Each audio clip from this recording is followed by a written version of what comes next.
नमस्कार, मैं रवीश कुमार। ईरान ने इसराइल के अस्पताल पर हमला कर दिया है। बेरशेबा के सोरोका अस्पताल पर बैलिस्टिक मिसाइलों से यह हमला किया गया। 1000 बेड का यह अस्पताल दक्षिणी इसराइल का सबसे बड़ा अस्पताल है। 10 लाख लोग इलाज के लिए इस पर निर्भर होते हैं।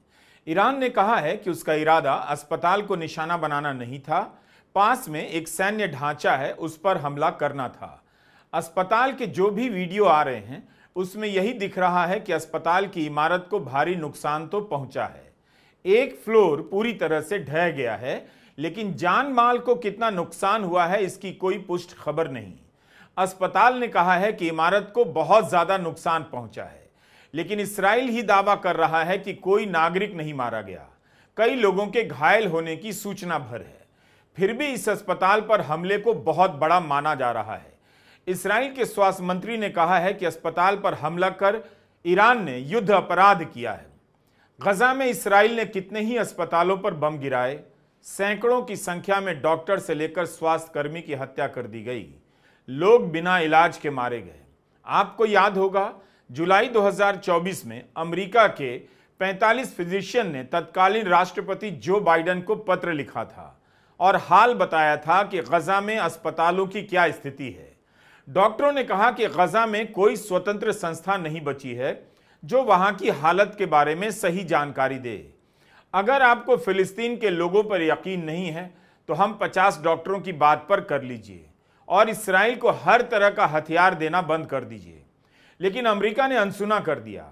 किसी ने ट्विटर पर लिखा है कि आखिर इसराइल को भी युद्ध अपराध कहने के लिए एक अस्पताल मिल ही गया, वरना 2 साल से अस्पतालों पर बमबारी करता ही रहा है। दुनिया भर के डॉक्टरों की अपील को ठुकराता रहा।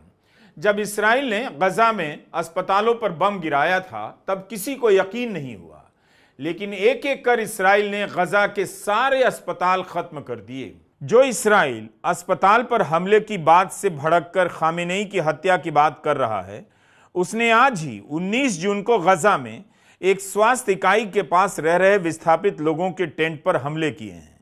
फिलिस्तीनी रेड क्रेसेंट सोसाइटी ने जानकारी दी है कि अल-कुद्स अस्पताल के पास यह हमला हुआ है। 5 लोग मारे गए और 30 लोग घायल हुए हैं।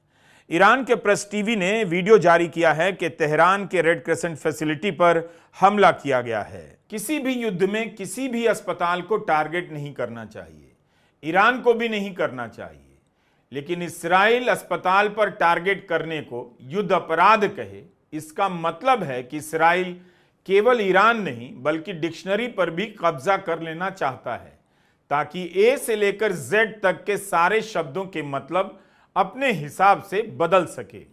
ईरान ने तेल अवीव में स्टॉक एक्सचेंज से जुड़ी एक इमारत पर भी मिसाइल से हमला किया। इमारत को भारी नुकसान पहुंचा है। अभी तक खबरों के मुताबिक ईरान 14 राउंड की मिसाइलें दाग चुका है। जिस तरह से ईरान मिसाइलें दाग रहा है उससे यह साफ है कि अपनी मिसाइलों की क्षमता पर बहुत भरोसा है। उसके पास मिसाइलों की कोई कमी नहीं और इसराइल के आयरन डोम को वह भेद कर दिखा देता है। आज भी ईरान ने इसराइल के कई शहरों में मिसाइलें दागी हैं। तेल अवीव समेत 2 और जिलों में कुल 6 जगहों पर मिसाइलों का हमला हुआ है। ईरान ने कहा कि उसने इसराइल पर अत्यधिक भारी लंबी दूरी तक मार करने वाली मिसाइलें दागी हैं। इसराइल ने ईरान के कई हिस्सों में जवाबी हमले किए हैं, जिनमें तेहरान स्थित पुलिस मुख्यालय भवन भी शामिल है। इसराइल से नुकसान के कुछ वीडियो आ जाते हैं, लेकिन ठीक ठीक जानकारी नहीं मिलती, नुकसान का अंदाजा नहीं मिलता। ईरान की तरफ से ज्यादा लोगों के मारे जाने की खबरें आ रही हैं। कई जगहों पर इसराइल के हमले में 585 से अधिक ईरानी नागरिकों के मारे जाने की खबरें छपी हैं। दूसरी तरफ 19 जून की ही खबर है कि इसराइल ने ईरान के अराक स्थित हेवी वाटर प्लांट परमाणु रिएक्टर पर हमला किया है।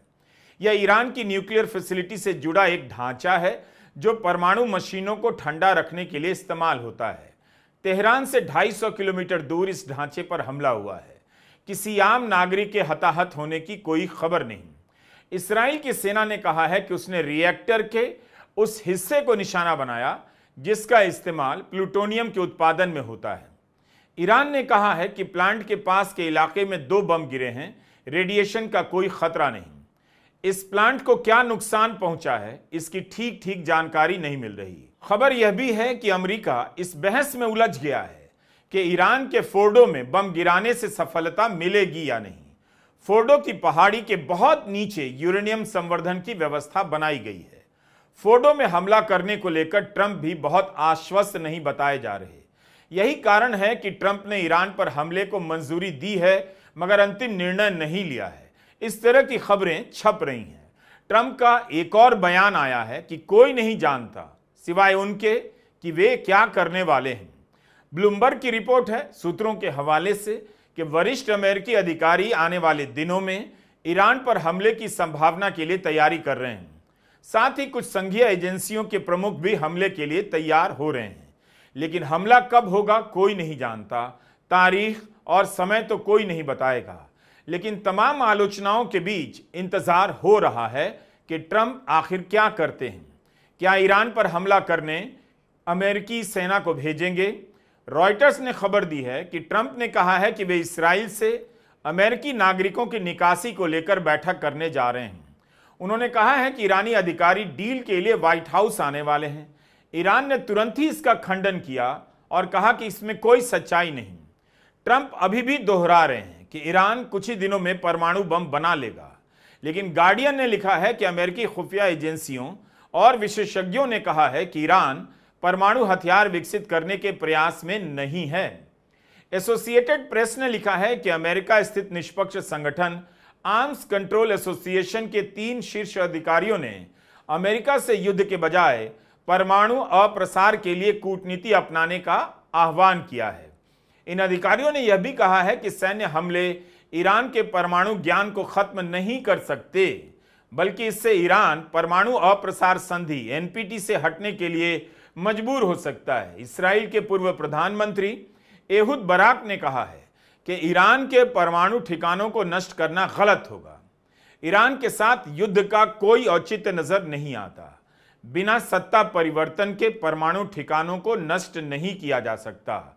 अमेरिका ईरान के साथ युद्ध में नहीं उतरना चाहता क्योंकि अमेरिका ने कभी कोई युद्ध नहीं जीता।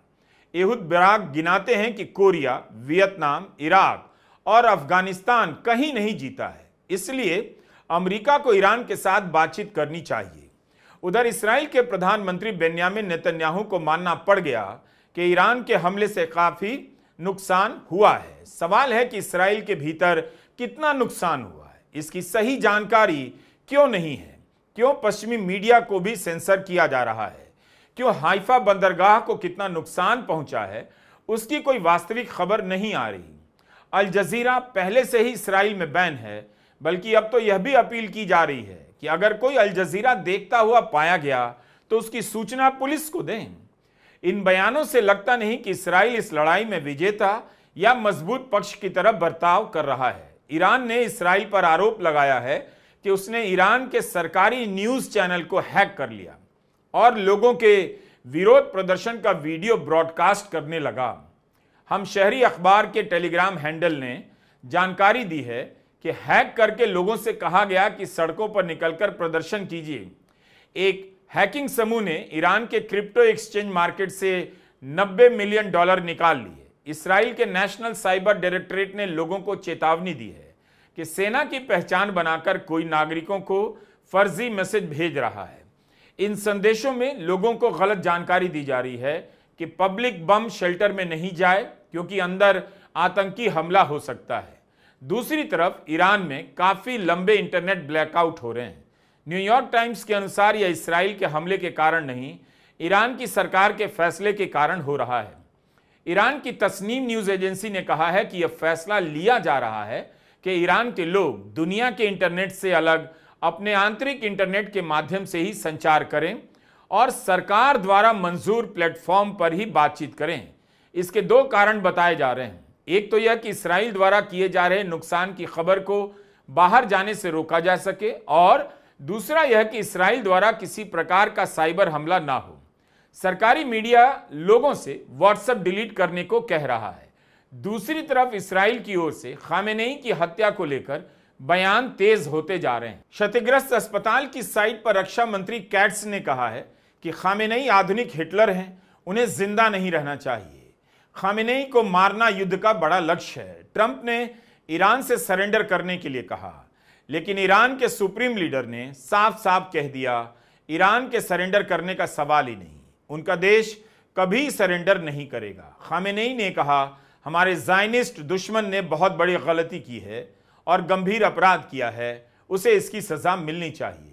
उसके अमेरिकी दोस्त का इस सीन में दाखिल होना और ऐसी बातें कहना बता रहा है कि इसराइल कमजोर और नाकाबिल है। एक टीवी संदेश में उन्होंने कहा है कि अमेरिका के राष्ट्रपति हमें धमकाते हैं, अपने बेहुदा बयानबाजियों से ये मांग करते हैं कि ईरान के लोग अमेरिका के सामने सरेंडर कर दें। उन्हें उन लोगों को धमकी देनी चाहिए जिन्हें धमकियों से डर लगता है। ईरान को ऐसी धमकियों से डर नहीं लगता है। ऐसा करना समझदारी नहीं है। ईरान को किसके सामने सरेंडर करना चाहिए?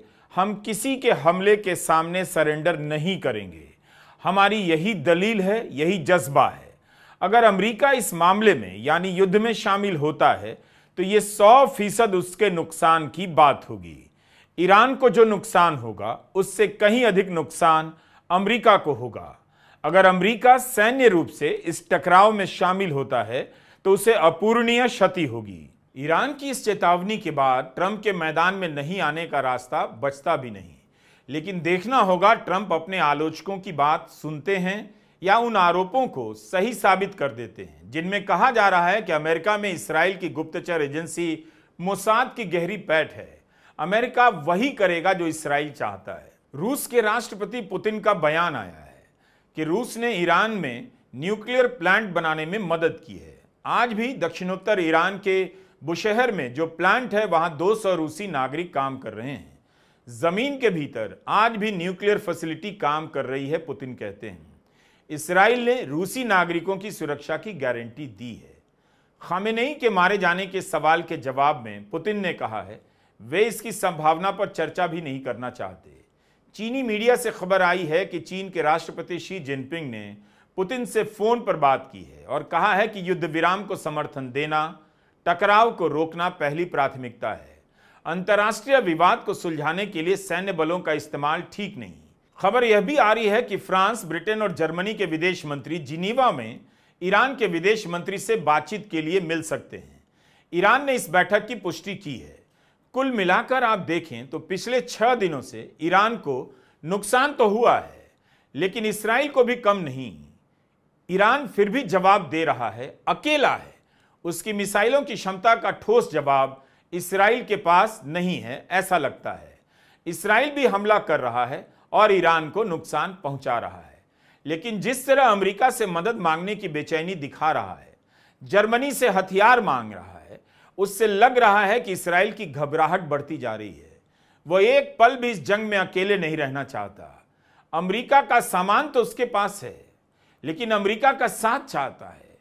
ईरान के भीतर विद्रोह की उम्मीद जताई जा रही थी, जनता सड़कों पर उतर आएगी, ऐसा भी नहीं हुआ, नहीं हो रहा है। तभी तो ईरान के राष्ट्रीय चैनल को हैक किया जा रहा है और उस पर विरोध प्रदर्शन के वीडियो दिखाए जा रहे हैं।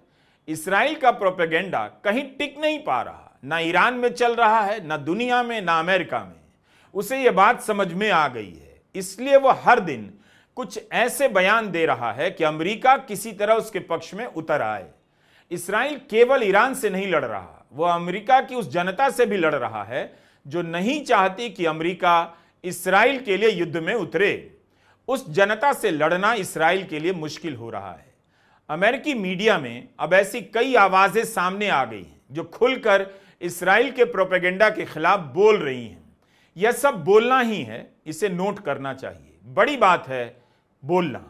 अमेरिका के बहुत सारे सीनेटर, रिप्रेजेंटेटिव सब बोल रहे हैं कि ईरान के खिलाफ अमेरिका को युद्ध नहीं करना चाहिए। भले इनसे फैसले ना बदलते हों, मगर अमेरिका में एक तरफा चुप्पी नहीं है।